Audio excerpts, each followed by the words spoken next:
Hey, Streetwalkers. This is a real quick message from our friends at Gone Cold Podcast and Othram Inc., a DNA laboratory. And both Gone Cold Podcast and Othram Inc. are dedicated to giving names to the nameless and solving unsolved crimes. Before we get into it, we'd like to share how you can help solve cold cases and help identify Jane and John Does at DNAsolves.com. In February of 1988 in Cheyenne, Wyoming, a couple out on a walk discovered a deceased infant in a culvert wrapped in a blanket. Although the Laramie County Sheriff's Office canvassed area hospitals and other places hoping to find information about the baby boy, they exhausted all leads into his death, which had been ruled a homicide. The baby John Doe was never identified.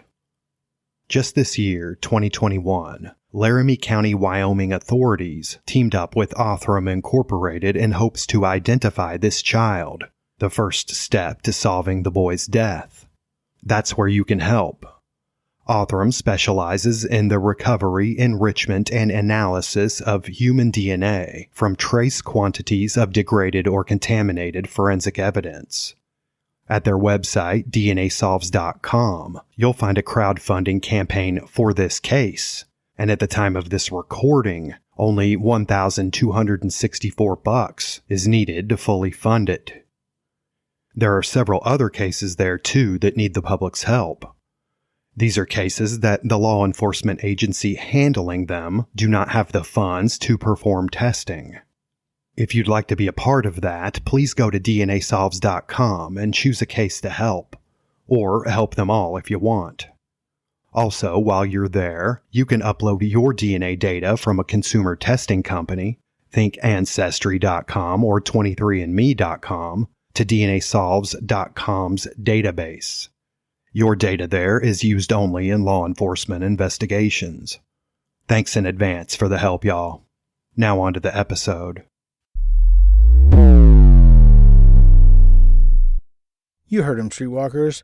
Go to the website, see what you can donate, even if it's $5. And if the case they just mentioned is already funded, throw your money towards another unsolved and unfunded, very important case. Thanks, Streetwalkers. Now let's get to it. Hey, all you cool cats and kittens. It's Carol Baskin, and you are listening to Fascination Street.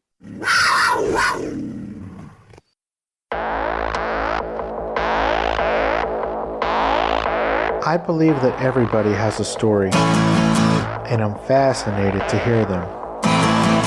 So come with me as we take a walk down Fascination Street. Welcome back, Streetwalkers. This episode is with Sandy Forster. Sandy is an international millionaire mindset speaker, mentor, best-selling author, and multi-award-winning business owner.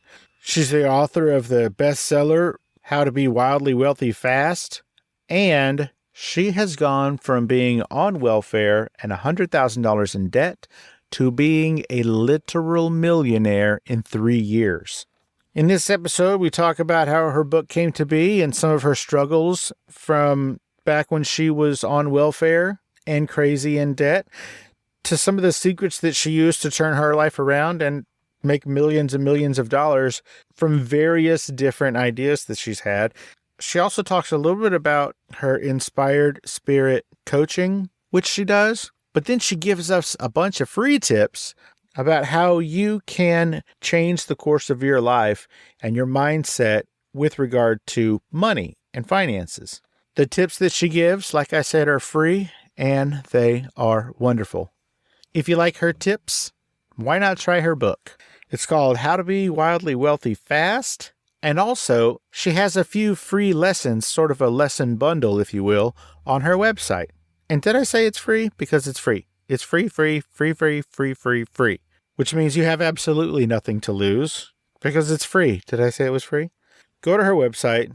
If this lady can go from $100,000 in debt and on welfare to being a literal millionaire in 3 years, I don't see why we can't do it. I mean, it doesn't have to be 3 years, but we can do this, right? This is my conversation with millionaire mindset speaker Sandy Forster.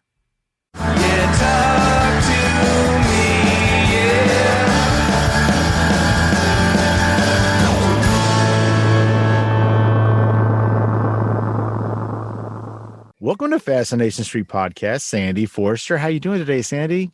I'm excellent. Thank you, Steve. Thanks for having me. It is 100% my pleasure. All right. So, Sandy, what I like to do is I like to help people get to know who the guest is. I like to start from where they were born and raised because it kind of helps us understand how they got to where they are. So if you wouldn't mind, where were you born and raised?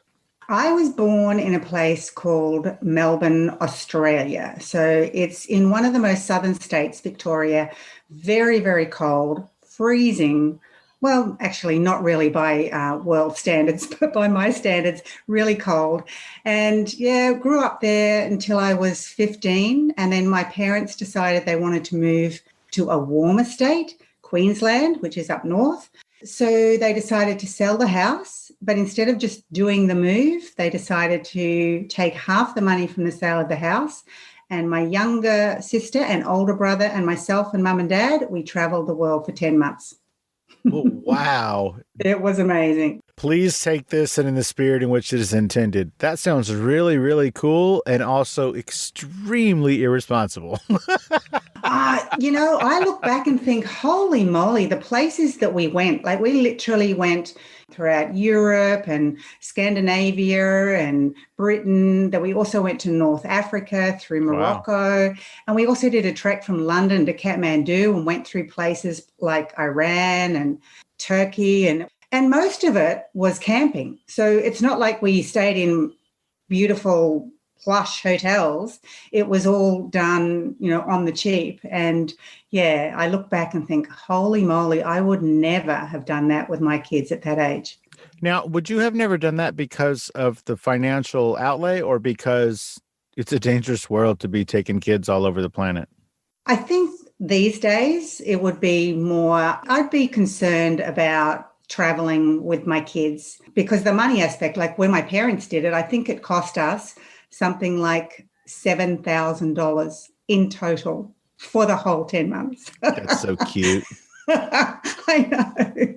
So it wasn't a money issue back then. So how old were you on this trip? I was 15. So and my brother was 17 and my sister was 13. So it was really quite interesting because a lot of the trips that we did, we didn't do it like individually. We did it like those group tours. And a lot of them were those sort of, I don't even know the names of it back then, but they were those 18 to 35-year-old tours. Okay. And my mum and dad were a little bit too old and us kids were a little bit too young, but back then it was a bit more flexible and we were on those type of tours.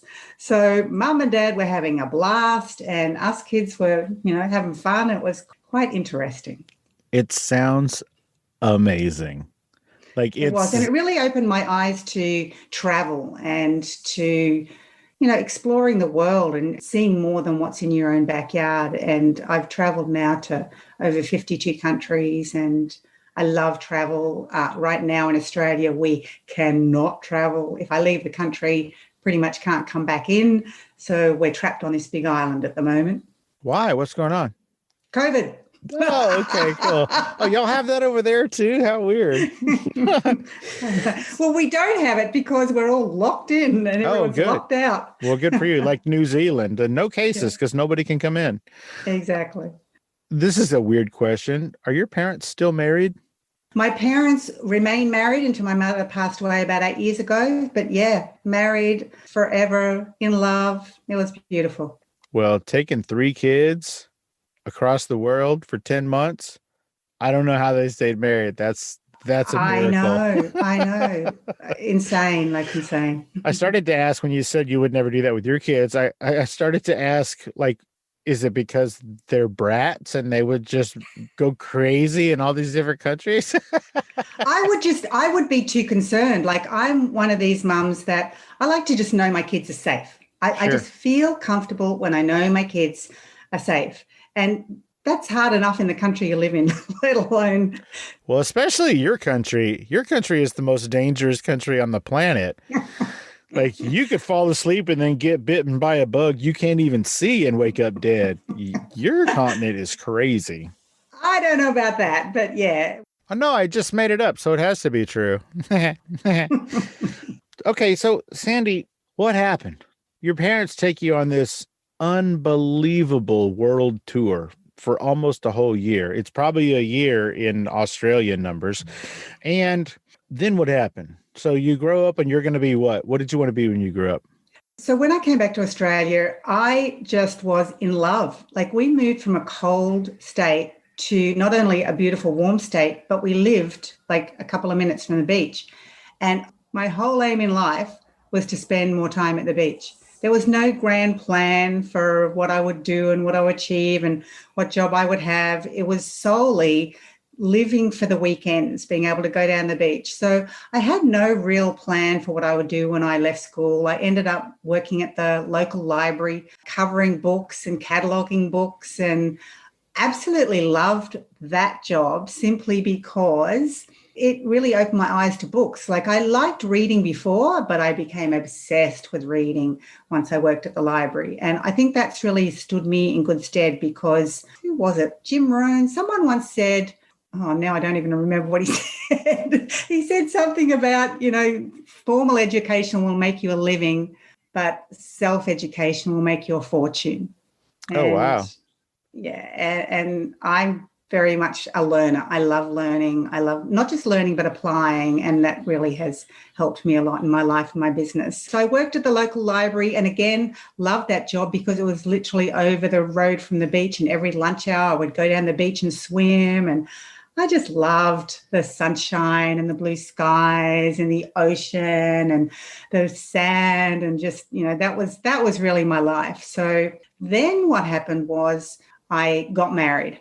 So I went out with a boy that I'd met in high school, went out with him for 11 years. We got married. I had a 3-year-old. Hold on. You guys dated for 11 years? Yeah, I know. Insane. What took so long for him to ask you the question? Oh, who knows? Who knows? Is he still around? Can I ask him? Yeah, you can ask him if you want. Are y'all still married? No, he's not around with me, though. Oh, okay. All right. Not around with me. So we went out for 11 years. We got married. I had a 3-year-old and a 6-month-old, and we divorced. Oh, and that makes sense. Yeah. Everything's all cool until these bratty kids come along. And then there's responsibilities and there's relying on each other. Yeah, right. Everything changes. Everything changes. So at that time, what I had been doing was I was still obsessed by the beach, but by this time I had been buying all this beautiful lycra from discount stores. Did you say lycra? Yeah, lycra, like stretchy, like that you make bikinis and gym wear with. So you're just buying like the raw cloth? Yeah, buying rolls and rolls of lycra and offcuts and just bringing it home. Okay. And then cutting it all up and designing swimwear and gym wear and sewing it in my garage over the winter. And then I'd find an empty store down by the beach in summer and I would sell all my gym and swimwear. What gave you the idea to do that? You know what it was? It was a friend had a nice bikini and I couldn't buy one like it. And I really like it. Because it was too expensive? No, I just couldn't find any. Okay. I think she'd been overseas or somewhere and she had this nice bikini. So I decided, because I did like sewing, I had learnt sewing at school, I decided that I would buy some lycra and I would make one. So I did that, and then someone else wanted one, and then someone else wanted one. And then it was around that same time that the Jane Fonda era hit. Aerobics, Olivia Newton-John singing Physical. It was all happening. I'm going to call BS. I'm staring at you right now. You weren't alive when those things happened. Oh, I love you. But yes, I was. Wow. And so that era hit, and I just loved. What is that noise? Do you have a bird? Oh, no, that's like it's morning in Australia and we have lots of birds. So I live on 2 acres. So I've got, bush surrounding me, and yeah, you will hear lots of noises. All right, cool. Okay, cool. I just want to make sure it wasn't like, your timer for your toast or something. Okay, cool. No, all right, go ahead. So because I was so like into going to the beach, well, part of that was, having a reasonable body to get out in public. So I fell in love with aerobics as well. And so I became an aerobics instructor. And at the time, you could really only buy leotards that were so dull and boring with like little black cap sleeves and really low legs. So again, took the lycra I had, making gym wear, and that creative side of me really flourished. And I loved designing. I loved buying fabrics. I loved sewing it all up. But that money that I made from this kind of hobby business, sewing all winter and then selling it in a store over summer by the beach, that was really just fun money. So it was money that we used to potentially go on a holiday or buy some new furniture or do some landscaping. But suddenly when we divorced, that money had to be my sole income. And so I decided I would try and grow that business and turn it into sort of transition from a hobby business to a real business. And that did not work. Like I ended up with an overdraft. I got further and further in debt until I was $100,000 in debt and on welfare. And at the time, welfare was probably around $7,500. That's US dollars, $7,500 a year.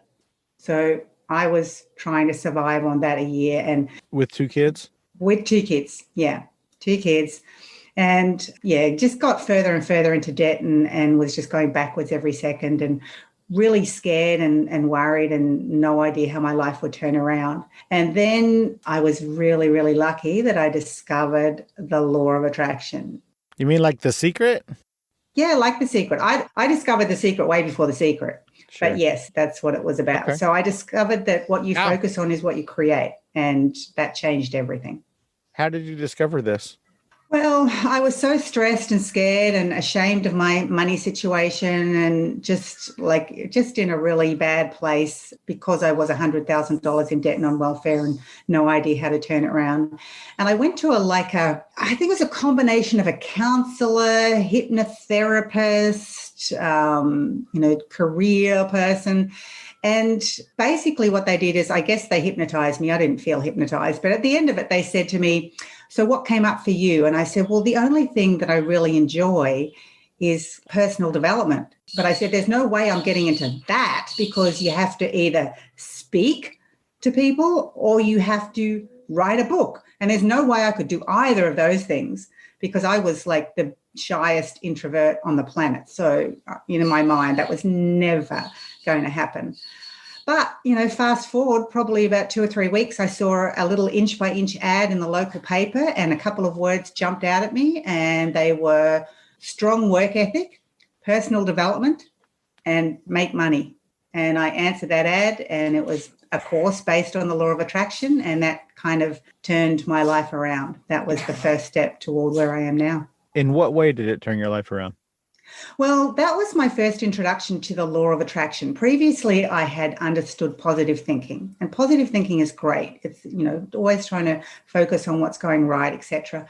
But the law of attraction changed in a whole different way because I suddenly realized that it wasn't just positive thinking.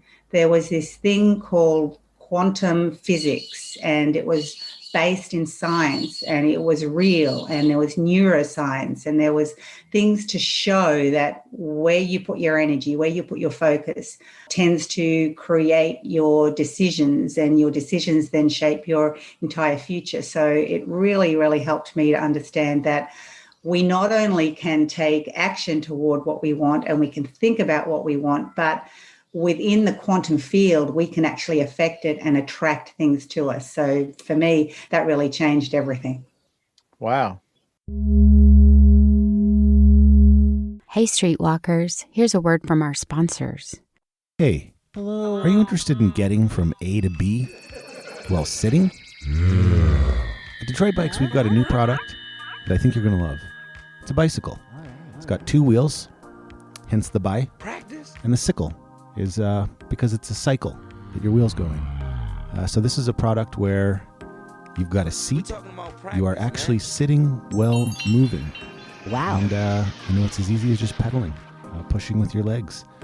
So we think that customers are going to love this product, and we hope you'll check it out at www.detroitbikes.com.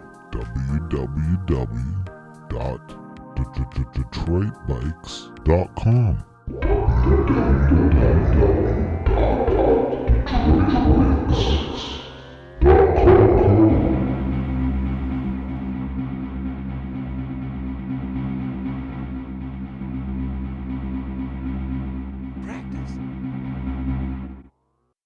Let's get back into it.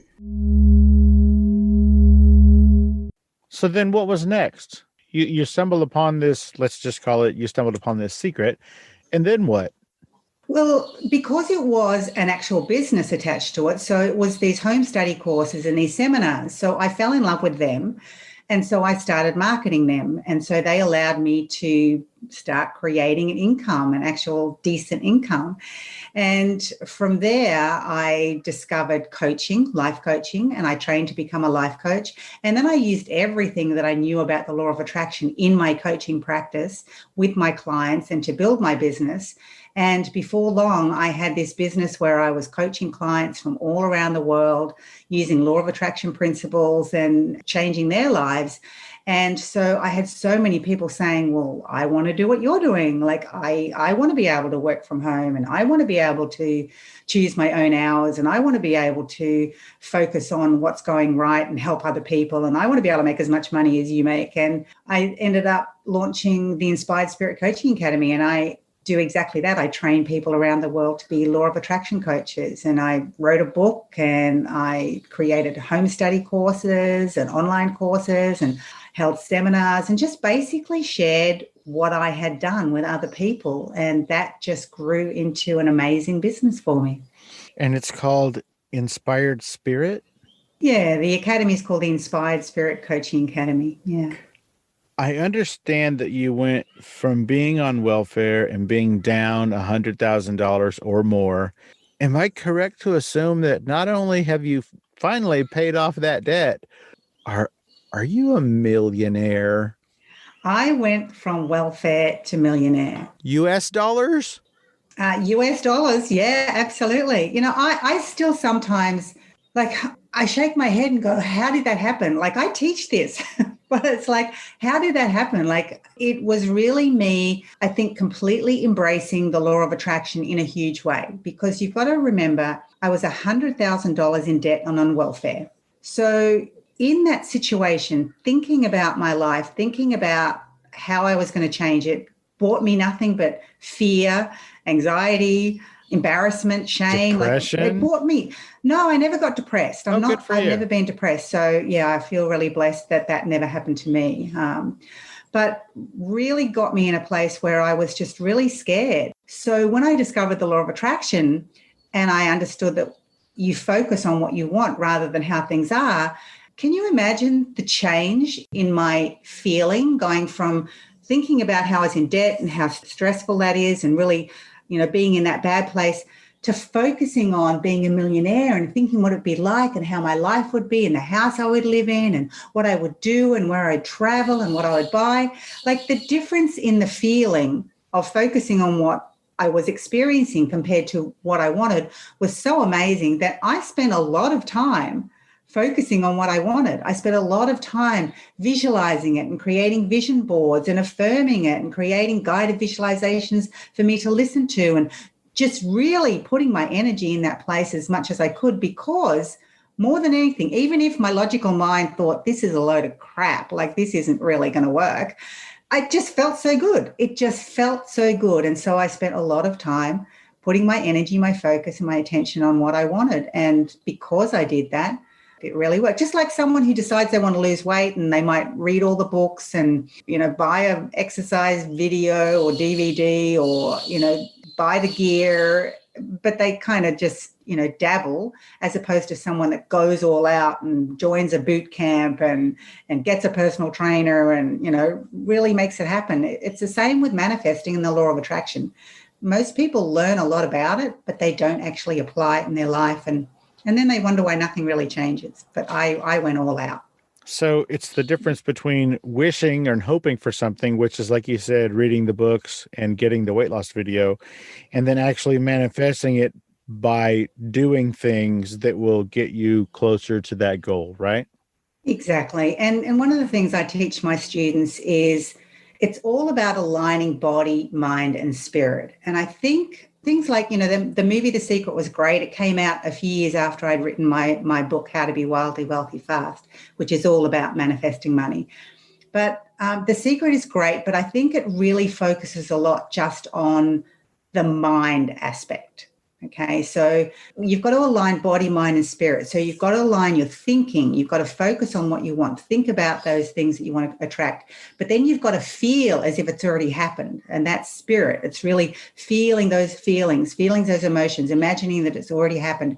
And then body is taking action. You have to take action. Too many people think they can sit around and meditate and expect $1 million to drop into their lap, but they can't. It's body, mind, spirit. You've got to think the right things, you've got to feel the right feelings, and you've got to take the right actions. And when you combine all of that, that's when the magic happens.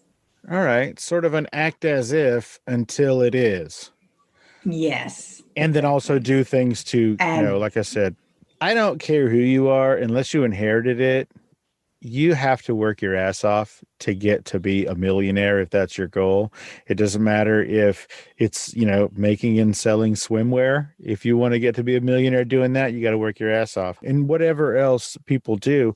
So hats off. If I was wearing one, I would take it off. Well done. That is a heck of a turnaround from welfare to millionaire. How long did that take you? How long from your $7,000 a year welfare to when you actually were able to put that 1 comma and then 6 zeros? Okay, so it was actually really cool when I really realized that I was a millionaire. So I had discovered the law of attraction. I'd been applying it in my life. I'd get good results and then not so good results. The money would come, then it would disappear, then it would come, then it would disappear. But I remember one day my blender had broken down, and I love smoothies. So these days it's green smoothies. Back in the day, it used to be fruit smoothies. I loved, just putting bananas and mangoes and pineapples and all this yummy fruit into a blender, blending it all up. That was my breakfast. And my blender had broken down, and I went to Target to buy a new blender.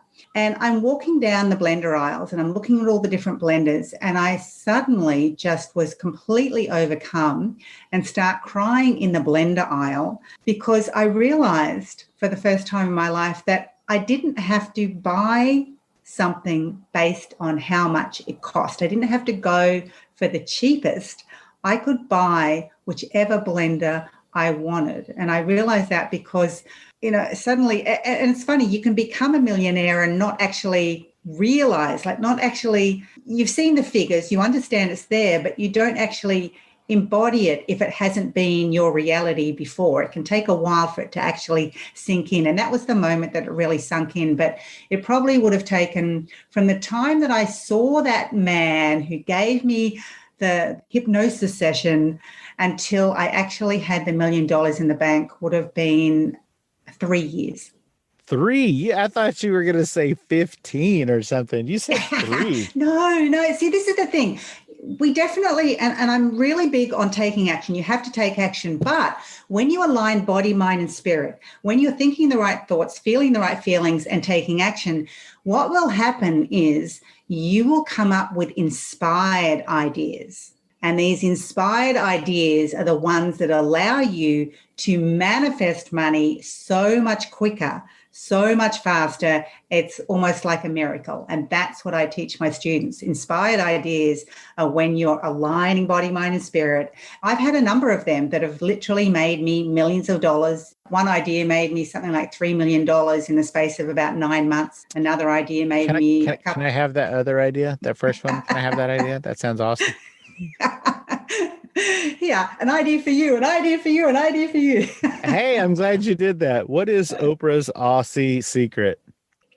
Oprah's Aussie secret was, she obviously watched the movie The Secret. Funnily enough, her studio bought it from me. Like, I'm in Australia, and she bought the Secret movie from me. The literal movie The Secret? Yeah, the movie The Secret, the actual movie. She bought the DVD from me. Why? Do you own that movie? No. Well, so one of the inspired ideas I had when I first watched the trailer for The Secret, which was only, 3 minutes long, didn't say anything about the law of attraction, but I watched that trailer and thought, oh my gosh, this is something, I just feel like it's something to do with me. I feel like it's going to make a huge difference in the world. I have to contact the secret people. So I sent an email over to them and said, I think what you're doing is amazing. You know, I'd love to send you a present. And I got an email back from Rhonda Byrne, the producer of The Secret, saying, I don't know how I got your email. Like, we get hundreds, thousands. I never get any, but somehow I got yours. Yes, I'd love a present.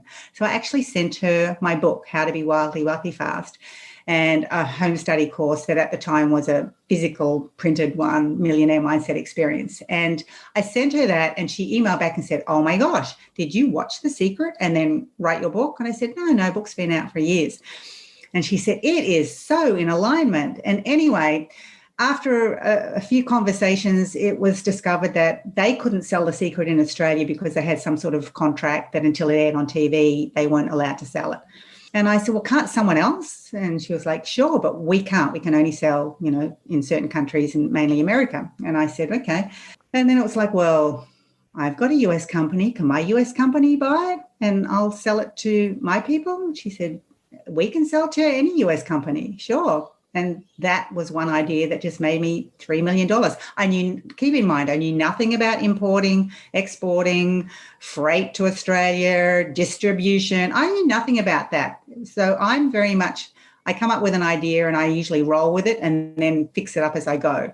I don't kind of wait to get everything perfect, because if I did that, I'd never get anything done. So that was one of my $1 million ideas. And I didn't reach out to her thinking that I was going to make money. It was an inspired idea to email her. And so this is what I'm saying. You come up with ideas, you don't necessarily know where it's going to end, but you just feel guided to do something. And that's what I felt guided to do. And the result was, you know, a few $1 million.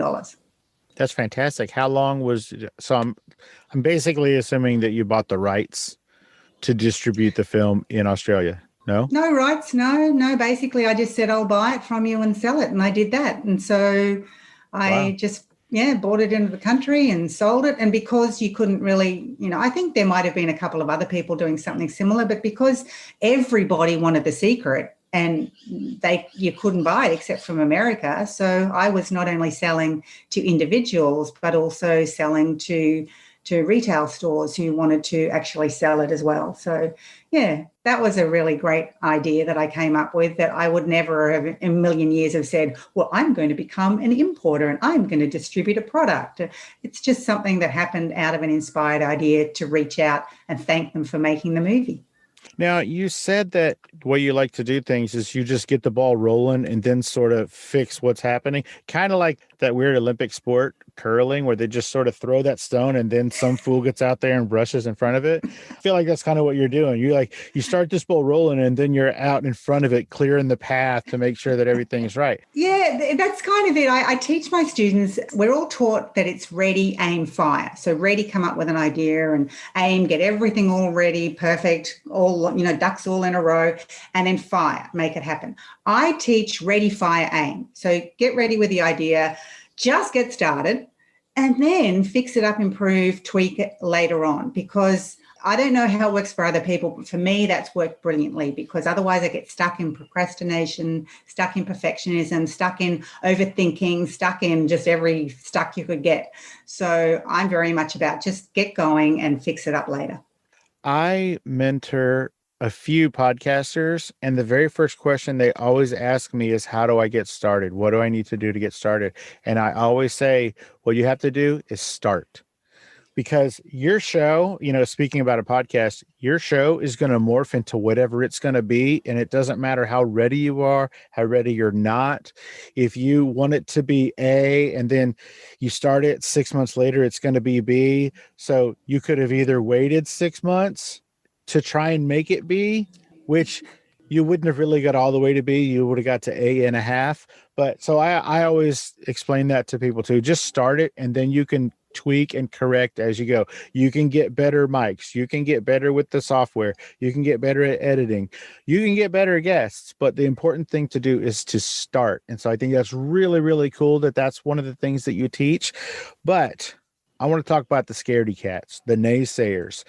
a long time ago, I wanted to start a small side business of gumball machines, right? So I wanted to put my gumball machines into, I don't know, laundromats all over town. And somebody told me, but what if they get stolen? But what if they fall over and hurt somebody? But what if? And so I was listening to this person what ifing me to death for, I don't know, it was probably a year. And then finally I was like, why am I listening to this person? And so I did it, and I made a little bit of money and it didn't really work out, but that's fine. But I wasted more time on the what ifing it to death. I have another business where I wash windows. I come to your house and I wash your windows. That same person said, but what if you break something? Or what if they break something and try to blame it on you? Or what if? And thankfully, I had grown up enough by that point where I was just like, I'm not going to listen to this person. So what do you say about the naysayers or the people who have those naysayers in their lives? Because they are abundant. There are more people who will try and drag you down than will try and lift you up. And the thing is, they're not trying to drag you down because they don't want you to succeed. They're actually doing it based on an evolutionary kind of wiring back from caveman days. They don't want you to do something that's different, that's unknown, because then there's a potential that you're going to get hurt, or you're going to, I don't mean physically hurt, but, in some way, something bad's going to happen. And so many of the people that surround you, that love you, are actually trying to keep you safe by keeping you in the same place. So it's not necessarily that they're trying to burst your bubble. Some are, definitely, because they don't want you to change, because if you change and you get successful, that highlights how unsuccessful they are.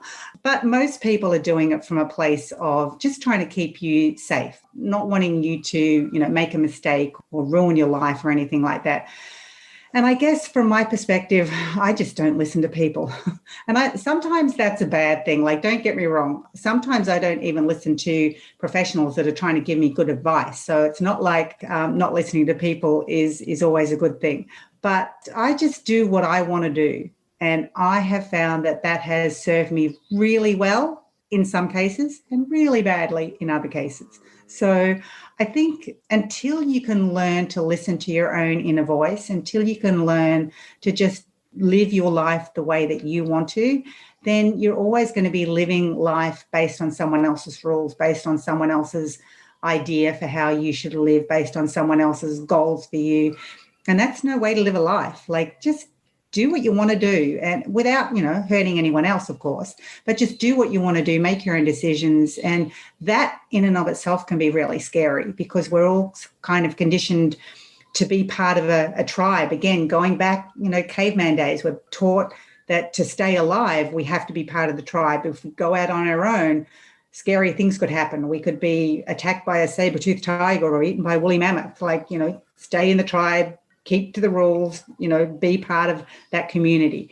And so when we step out and we do something different, that's why it's so scary. It's not that, what we're going to do is going to kill us. It's just that it is scary. It's the unknown, and we're wired to kind of move away from that. So you've just got to be brave. You've just got to do it. It's risky. Risky business. What would you tell my listeners that would get them excited to learn more information out about what you do? Give me 3 things that you would tell my listeners to get them excited to reach out and contact you. Okay. Well, I'm going to tell them 3 things, and they may get excited to reach out and listen to me, but I think they should just get excited, full stop. So the number one thing I would advise everyone to do is to get really clear on what it is they want. Like, think really big. Like, you can never outthink the universe. Whatever you want for yourself, the universe wants far more for you. So make a list of all the goals, all the dreams, all the desires, all the things that you want to do, to be, to have, and make this huge list. Then what you want to do is find a mentor, find a coach, find a speaker, find an author, find someone who's achieved the success that you want, and then learn from them. And I don't mean, necessarily take part in their high expensive mentoring programs. It might just be as simple as listen to them on a podcast or buy their book, but just learn from them. And then not only learn, but apply what you learn and take action, and persist. And when you do those things, you'll start to see miracles happen. You'll start to see coincidences. You'll start to see all sorts of amazing things occur and line up in your life. And you'll end up like me one day, just shaking your head going, how did that happen? But, as I said, it really just takes you being really conscious and aware of what it is that you want, because most people go through life not even dreaming big, not even dreaming little, like not just living their life and just thinking that's how it is. But when you start to actually put pen to paper and write down all the things you want to be and do and have and think about it and imagine your life with you actually living that way, it really starts to create miracles. So as I said, make that list, find yourself a mentor, follow their lead, take action, and persist, and you'll create miracles. And I just want to say that people sort of look at me sometimes and for some reason think, oh, she's different. Like, she had some special skill, or I don't know what they think. And it's like, hang on a minute. I dropped out of high school. I didn't even finish high school. I was the least sort of person you would expect to ever go out there and create success. I was the one that just wanted to go to the beach. And so, dropped out of high school, had no connections, had no real skill, had nothing. But I used the law of attraction to completely transform my life. So I believe that if I can do it, anyone can do it. And I see it over and over and over again in my students. The money miracles that occur for them are just mind-blowing. That still has me shaking my head going, how did that happen? But I know how it happened, because when you align body, mind, and spirit, miracles can happen. And so I just want everyone that's listening to know that whatever your life is now, it can be so much more, so much bigger, so much greater, so much grander if you just allow yourself to think big and then take action and continue to imagine that your life is as you want it to be. Beautiful words to go out on. Sandy, can you tell us where we can find you on social media? Sure. You can find me on Facebook. It's Sandy L. Forster. Or you can just go to my website, wildlywealthy.com. And I actually have a little money manifesting bundle that people might like to jump into. If they go to wildlywealthyfree.com, there's guided visualization and there's some recorded affirmations, some things that are going to start to rewire your mind to allow you to become more magnetic to money. Oh, fantastic. Heading out, is there anything we didn't talk about or I didn't ask you that you wanted to talk about today? Just one thing I like to share because I think it's a bit interesting. Do it. I took my daughter and we watched a movie called Everest, which is a movie that isn't really inspiring to climb Everest because everyone dies. But for some reason, I got so inspired. So I ended up... Let me guess, you bought the rights to the movie Everest and you're selling it to everybody in Australia. No, I was even crazier than that. I took my daughter, we trekked to Everest Base Camp and I almost died. I got fluid on the brain and fluid on the lungs and they had to helicopter me off the mountain to Kathmandu Hospital. So that's just a little interesting tidbit about me. Well, how did your daughter fare during this trip? She was sick, but she kept going. Is she still there? No, she came back. But I felt sick from day one, but I didn't want to kind of stop because I knew if I stopped, she would stop. So I went for as long as I could and, until I nearly didn't make it. And then they just brought me home. So I know that is a very expensive trip. Was the helicopter extra?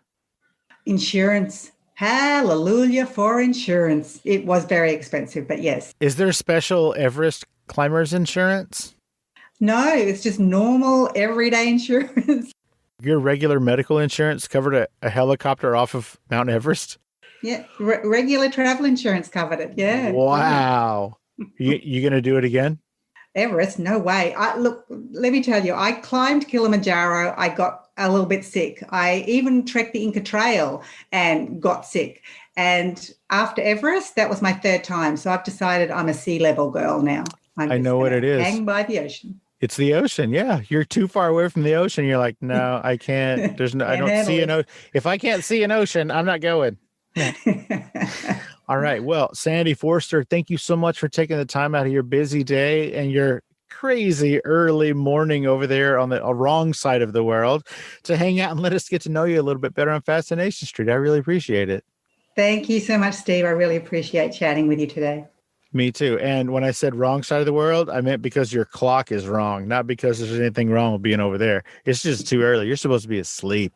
Thank you, Sandy. You have a great week, okay? Thank you. Bye-bye. Bye.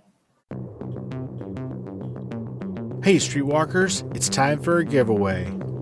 Thanks to our generous friends at Sylvania, we're going to give away some Bluetooth speakers. What do you think?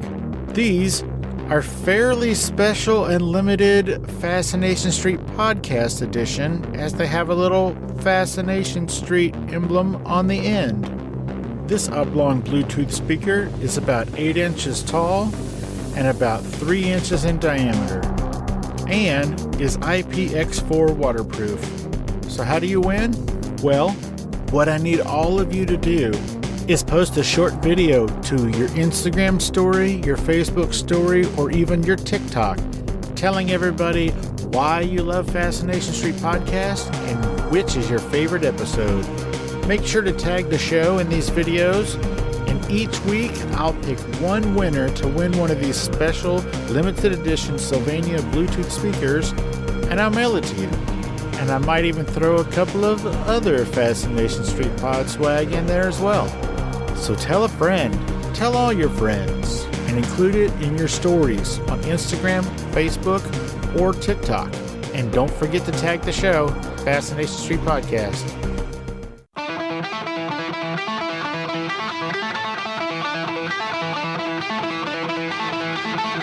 Opening music is the song Magnolia from the 2001 album Intransigence, used with permission from Douglas Miles Clark.